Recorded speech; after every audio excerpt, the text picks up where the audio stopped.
27వ తారీఖు 5 రోజుల క్రితం మీరందరూ ఛార్జ్ తీసుకున్నారు. సర్పంచులుగా, వైస్ సర్పంచులుగా, వార్డు మెంబర్లుగా. సుమారు మహబాదు, డోర్నకల్లు ఈ 2 నియోజకవర్గాల్లో ఇందాక పెద్దల వేమనరేంద్ర రెడ్డి గారు చెప్పినట్టు 250 మంది పైగా మన 3 రంగుల కండవలు వేసుకొని గెలిచిన సర్పంచులే ఉన్నారు. అంటే 75% పైచలకు మన సర్పంచులే గెలిచారు. ఓడిపోయిన సర్పంచులు కూడా ఏదైతే జబ్బలు జరుపుకుంటున్న గత ప్రభుత్వం పెద్దలు ఏదైతే జబ్బలు జరుపుకుంటున్నారో వారి గొప్పతనంతో వారి గెలవ ఏ గ్రామాల్లోనైతే అలా కొర అన్నం తినేటప్పుడు మెతుకులు కాలిపోయినట్టు 1 వాళ్ళు గెలిచారు. వారి బలంతో గెలిచిన సర్పంచులు వాళ్ళు కానే కాదు. ఒకే గ్రామంలో కాంగ్రెస్ పార్టీ అంటే బలంగా ఉంది. అక్కడ ముఖ్యమంత్రి దగ్గర నుంచి మొదలెడితే ఇక్కడ స్థానిక శాసనసభ్యుల వరకు మన పార్టీ అధికారంలో ఉంది. ఈ పార్టీలో నేను వార్డు మెంబర్గా గెలవాలని, ఈ పార్టీలో నేను సర్పంచ్ గా గెలవాలని మనవుడే పోటీలు పడి అటు 1 అలా గెలవడానికి కారకులయ్యాలి తప్ప ఆనాటి 10 సంవత్సరాల గ్రామ స్థాయిలో వాళ్ళకి ఎవరు ఓటు వేయలే. ఆ వేసిన అలా కళా ఓట్లు కూడా అది కాంగ్రెస్ పార్టీ సానుభూతి, కాంగ్రెస్ పార్టీని అభిమానించే వాళ్ళు పెట్టిన భిక్షతోనే ఆ అరాకొరా కూడా వాళ్ళు గెలిచారు. కానీ వాళ్ళు గ్రహించకుండా విస్మరించినందుకు వాళ్ళ అవివేకానికి, వాళ్ళ జ్ఞానానికి దాన్ని వదిలేస్తున్నారు. ఇందాక నరేంద్ర రెడ్డి గారు చెప్పినట్లు అధికారం మనందరికీ ఒక్కొక్కసారి వస్తుంది. ప్రజాప్రతినిధులుగా, ఈ రాష్ట్ర ముఖ్యమంత్రిగా రేవంత్ రెడ్డి గారికి కానీ, ఆ కేబినెట్ మంత్రులుగా మాకు కానీ, గౌరవ శాసనసభ్యులు కానీ, శాసన మండలి సభ్యులు కానీ, పార్లమెంటు సభ్యులకు కానీ అవకాశం కొంతమందికి వస్తుంది. ఈనాడు సర్పంచులుగా మీకు కూడా కొంతమందికి అవకాశం వచ్చింది. వైస్ సర్పంచులుగా కొంతమందికి వచ్చింది. వార్డు మెంబర్లుగా కొంతమందికి వచ్చింది. ఎన్ని సంవత్సరాలు పరిపాలించామన్నది కాదు, ఎన్ని సంవత్సరాలు బ్రతికామన్నది కాదు.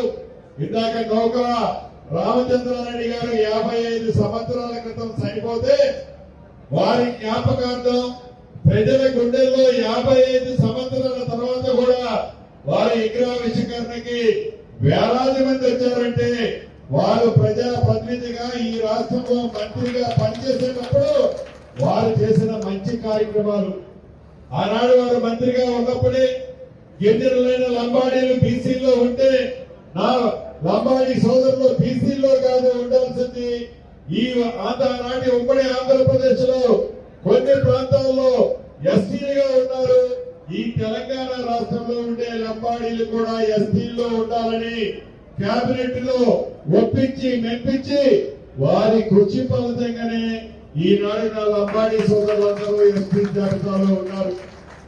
అంటే ఒక మంచి పని చేస్తే, ఒక గొప్ప పని చేస్తే, ఒక పని 10 మందికి ఉపయోగకరమైనది చేస్తే ప్రజలు ఎలా గుర్తు పెట్టుకుంటారనడానికి నిదర్శనమే 55 సంవత్సరాల క్రితం చనిపోయిన నౌకల రామచంద్రారెడ్డి గారిని గుర్తు పెట్టుకోవాల్సిన అవసరం ఉంది. నా ఆడబిడ్డలకు ఈ వేదిక మీద నుంచి చెప్తున్నాను, నా అన్నదమ్ములకు చెప్తున్నాను, ఈ ప్రభుత్వం మీది. ఈ ప్రభుత్వం మీ దీవులతో వచ్చింది. ఈ ప్రభుత్వానికి ఆయువు పట్టైన గ్రామ స్థాయిలో ఉండే ముఖ్య నాయకులు, ప్రజాప్రతినిధులు మీరే. ఈ ప్రభుత్వాన్ని ఏ కష్టం వచ్చినా కాపాడేది, ఆదుకునేది ఆయువు పట్టు మీరే. కాబట్టి గ్రామ స్థాయిలో పైన ముఖ్యమంత్రి గారు, మంత్రులు, ఎమ్మెల్యేలు, ఎంపీలు, కార్పొరేషన్ చైర్మన్లు, ఎమ్మెల్సీలు ఎంతమంది ఉంది. మీ తరఫున వాదించే వాళ్ళే ఉన్నారు. మంచి అవకాశం వచ్చింది. ఈ ప్రభుత్వం గౌరవ ముఖ్యమంత్రి రేవంత్ రెడ్డి గారి నాయకత్వంలోని మన ప్రభుత్వం పేదోడి ప్రభుత్వంగా పరిపాలించే ప్రభుత్వము, పేదోడి కష్టాలు తీర్చే ప్రభుత్వము, పేదోడికి భరోసా ఇచ్చే ప్రభుత్వము, పేదవాడి పొదుపు తట్టి మీకు అండగా ఉన్న ప్రభుత్వం అని పరిపాలించే ప్రభుత్వం. ఈ ప్రభుత్వంలో సర్పంచులుగా వార్డు మెంబర్లుగా అదే రకంగా వైస్ సర్పంచులుగా గెలిచిన తర్వాత మీరు మంచి పరిపాలన ఇచ్చే అవకాశం ఈనాడు మీకు దొరికింది. కాబట్టి ఇందాక అన్న చెప్పినట్లు నా ఆడబిడ్డల్ని పక్కన కూర్చోబెట్టి నా అన్నదమ్ములు ఆ సీట్ లో కూర్చోకుండా నా ఆడబిడ్డలు కూడా మంచి పరిపాలన చేస్తారు. పూర్తి నమ్మకం ఈ ప్రభుత్వానికి ఉంది. మంచి పరిపాలన చేయగలిగే సత్తా నా ఆడబిడ్డలకు ఉంది. తప్పకుండా అద్భుతమైన పరిపాలన మీ గ్రామాలలో మీ మండలాల్లో ఇచ్చి శభాష్ సర్పంచ్గా ఫలాని సర్పంచ్లో ఇన్ని మంచి పనులు నా గ్రామంలో జరిగాయి, ఫలాని వార్డు నెంబర్ టైంలో ఇన్ని మంచి పనులు నాకు జరిగాయి అనే విధంగా మంచి పరిపాలన ఇచ్చే విధంగా మీ పరిపాలన ఉండాలని మనస్ఫూర్తిగా కోరుకుంటున్నాను. ఈ అవకాశం మళ్ళీ మళ్ళీ రాదు. ఇది పేదోడి ప్రభుత్వంగా, పేదోడి కష్టాలు తీర్చే ప్రభుత్వంగా నిరంతరము తప్పించే ప్రభుత్వం ఈ ప్రభుత్వం. ఈ ప్రభుత్వంలో ప్రజాప్రతినిధులుగా మీరందరూ ఉన్నారు కాబట్టి మంచి పరిపాలన ఇవ్వాలని మనస్ఫూర్తిగా మీ అందరినీ కోరుకుంటున్నాను. ఇక తెలియదు కాదు, ఆనాడు 10 సంవత్సరాలు పరిపాలించినప్పుడు ఇటు గోదావరి నీరు అటు కృష్ణా నీరు పక్క రాష్ట్రాలకి పక్క ప్రాంతాలకి దానాదత్తం చేసిన ప్రభుత్వాలు 2 సంవత్సరాలు ఫామ్ హౌస్ లో నిద్రపోయి 2 సంవత్సరాల తర్వాత బయటకు వచ్చి పోరంపోకలు మాట్లాడుతున్న ప్రభుత్వాలు, అసెంబ్లీ పెడితే అసెంబ్లీకి రాకుండా దొంగతాడు మాటలు మాట్లాడే ప్రభుత్వాలు అనేక కార్యకర్తలకు వస్తున్నారు, అనేక ప్రేరేపణలు పేరుతున్నారు. ఈ రాష్ట్రానికి సంబంధించిన ఓటర్లు ప్రతి నీటి చుక్కని గౌరవ ముఖ్యమంత్రి రేవంత్ రెడ్డి గారి నాయకత్వంలోని ఈ ప్రభుత్వం ఒక్క చుక్కను కూడా ఈ ప్రభుత్వం వదులుకునే ప్రసక్తి లేదు, వదులుకోబోదు. రేపు 29వ తారీఖు నుంచి అసెంబ్లీ జరుగుతుంది. ఆ అవాకులు చవాకులు పేరే నాయకులు తప్పకుండా అసెంబ్లీకి రావాలి. వచ్చి మీకు అపారమైన అనుభవం ఉంది, 80,000 పుస్తకాలు చదివి జ్ఞానం ఉంది.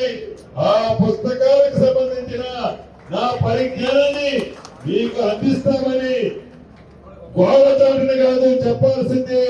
అసెంబ్లీ సాక్షిగా మీరు వచ్చి చెప్పినట్లయితే దాంట్లో నిజముంటే ఈ రాష్ట్ర ప్రభుత్వం తెలంగాణ ప్రజల ప్రయోజనాల కోసం ఎంత దూరమైనా కూడా ప్రయాణం చేస్తుందని కూడా ఆ ప్రభుత్వానికి ఈ వేదిక ద్వారా తెలియజేస్తున్నాను.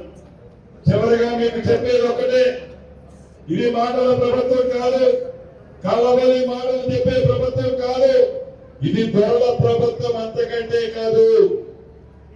పేదవాడి కష్టాలు తెలిసిన ప్రభుత్వం, పేదవాడికి అండగా ఉండే ప్రభుత్వం.